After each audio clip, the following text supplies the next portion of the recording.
ગીરની કેસર કેરીની સુગંધ તો વિશ્વભરમાં પ્રસિદ્ધ છે, પરંતુ હવે અમરેલીના એક પ્રગતિશીલ ખેડૂતે જાપાનની વિશ્વ પ્રસિદ્ધ અને દુનિયાની સૌથી મોંઘી ગણાતી મિયાઝાકી કેરીનું સફળ ઉત્પાદન કરીને નવી સિદ્ધિ હાંસલ કરી છે। લાખોમાં વેચાતી આ કેરીનું ગીરમાં ઉત્પાદન કેવી રીતે શક્ય બન્યું અને કોણ છે આ પ્રગતિશીલ ખેડૂત, જોઈએ આ ખાસ અહેવાલમાં। ગીરની ધરતી એટલે કેસર કેરીનું સામ્રાજ્ય, પરંતુ હવે આ જ ધરતી પર એક એવી કેરીનું સફળ ઉત્પાદન થયું છે જેને દુનિયાની સૌથી મોંઘી કેરીમાં સ્થાન મળ્યું છે, અને એ કેરી એટલે જાપાનની વિશ્વ પ્રસિદ્ધ મિયાઝાકી કેરી। અમરેલી જિલ્લાના ધારી ગીરના ગોવિંદપુર ગામના પ્રગતિશીલ ખેડૂત એટલે કે નરેન્દ્રભાઈ વણપરિયા, જેમણે પોતાના જ બગીચામાં મિયાઝાકી કેરીનું સફળ સંવર્ધન કરીને એક અનોખી સિદ્ધિ હાંસલ કરી છે। 5 વીઘા જમીનમાં કેસર તેમજ બારમાસી સહિત લગભગ 50 જેટલી કેરીની જાતો ઉછેરતા નરેન્દ્રભાઈએ વર્ષો પહેલા દક્ષિણ ભારતમાંથી મિયાઝાકીનો એક છોડ મંગાવ્યો હતો। એ એક છોડમાંથી તેમના ખેતરમાં લગભગ 100 જેટલા છોડ તૈયાર થયા, અને ત્રીજા વર્ષે તો આ છોડમાંથી ઉત્પાદન મળવાનું શરૂ પણ થઈ ગયું, જેમાં ગયા વર્ષે આશરે 10 કિલો અને આ વર્ષે 25 કિલો જેટલું ઉત્પાદન પ્રાપ્ત થયું છે। મિયાઝાકી ખાસ અત્યારે અમારે 20 થી 25 કિલોનું ઉત્પાદન આવ્યું છે આ વર્ષે। એનો આંતરરાષ્ટ્રીય બજાર 1,70,000 થી 3 લાખ સુધીની હોય છે માર્કેટ પ્રાઇસ એની, અને અત્યારે જેટલું આવ્યું છે એટલું અમે બધા ગ્રુપમાં ટેસ્ટિંગ કરવા પૂરતું આપીએ છીએ બધાને, કસ્ટમરને ને ગ્રુપમાં અત્યારે આપ્યું છે બધાને। અને 100% અમે ઓર્ગેનિક દેશી ખાતરનો યુઝ કરીએ છીએ, અને કોઈ ઇંગ્લિશ દવા અમે વાપરતા નથી। સાઉથમાંથી લઈ આવ્યા હતા, સાઉથમાંથી ત્યારે 7,000 રૂપિયાનો એક પ્લાન્ટ લઈ આવ્યા હતા ત્યારે, જે તે સમયે અમે લઈ આવ્યા હતા ત્યારે। અત્યારે મારી પાસે 70 થી 100 ની વચ્ચે પ્લાન્ટ છે। દુનિયાની જે મોંઘામાં મોંઘી કહેવાય છે જે મિયાઝાકી, એ પણ હું લાવ્યો છું।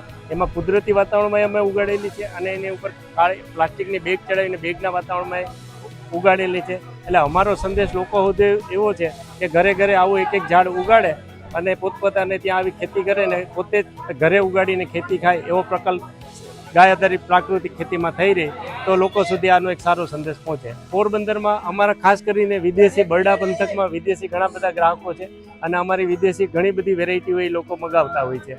એટલે 2-4 મિત્રો એનું કહેવાનું થયું કે તમે પહેલાં પોરબંદરની માર્કેટમાં જાઓ, એટલે અમે આ વખતે પહેલો જ પોરબંદર માર્કેટ યાર્ડમાં વેચવા માટેનો પ્રયાસ કર્યો છે। મિયાઝાકી કેરીને વિશ્વભરમાં એગ્સ ઓફ ધ સન તરીકે ઓળખવામાં આવે છે। તેનો ગાઢ લાલ રંગ, આકર્ષક દેખાવ અને દુર્લભતા તેને વિશેષ બનાવે છે।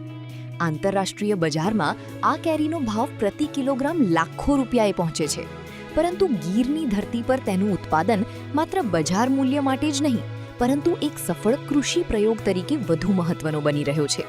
જાપાનની જે મિયાઝાકી કેરી છે ત્યાં એનો ખૂબ સારો ભાવ મળે છે, એટલે એનાથી આકર્ષાઈ અને આપણા જિલ્લા અમરેલી જિલ્લાના ઘણા ખેડૂતોએ એમાં પ્રયોગ હાથ ધર્યો, અમુક છોડ છે એ ઉછેરેલ છે, બરાબર છે। પરંતુ આપણી આબોહવા અને ત્યાંની આબોહવામાં ફરક હોય છે। સાથોસાથ આપણી જે જાત છે કેસર છે એ ખૂબ સારી અને ખૂબ સ્વાદવાળી હોય છે, એના પ્રમાણમાં એનો સ્વાદ એટલો ફીકો હોય છે। એની અંદર જાપાનની અંદર જ્યારે એમનું વાવેતર થાય છે ત્યારે ગ્રીન હાઉસ સ્ટ્રક્ચરની અંદર એમને ઉછેરવામાં આવે છે, એને દરેક પ્રકારનું સમઘાત વાતાવરણ પૂરું પાડવામાં આવે છે, એનો ઉત્પાદન ખર્ચ ખૂબ વધી જાય છે, એટલે ત્યાં એ મોંઘા ભાવની મળે છે। જ્યારે આપણે અહીંયા આબોહવા અનુકૂળ હોવાથી કેસર સામાન્ય રીતે ખુલ્લા વાતાવરણમાં પણ અને અન્ય કેરીઓ પણ સામાન્ય રીતે ખુલ્લા વાતાવરણમાં આપણે કરી શકતા હોય છે, પરંતુ ત્યાંની આબોહવા અને અહીંની આબોહવામાં ફરક હોવાથી એના જેવી જ કેરી મિયાઝાકી થવી એ આપણા વાતાવરણમાં મુશ્કેલ છે। ગીરની ધરતી પર મિયાઝાકી કેરીનું સફળ સંવર્ધન એક નોંધપાત્ર સિદ્ધિ છે। આ સફળતા ગુજરાતના ખેડૂતોની પ્રયોગશીલતા અને નવીનતાનું ઉત્તમ ઉદાહરણ બની છે, સાથે જ ઉચ્ચ મૂલ્ય ધરાવતા ફળોના ઉત્પાદન તરફ અન્ય ખેડૂતોને પણ પ્રેરણા આપી રહી છે। ગુજરાતની કૃષિને વૈશ્વિક ઓળખ અપાવતી આ સફળતા ખરેખર ગૌરવની વાત છે। ગુડ ન્યૂઝ ગુજરાત માટે અમરેલીથી ફારૂક કાદરીનો રિપોર્ટ।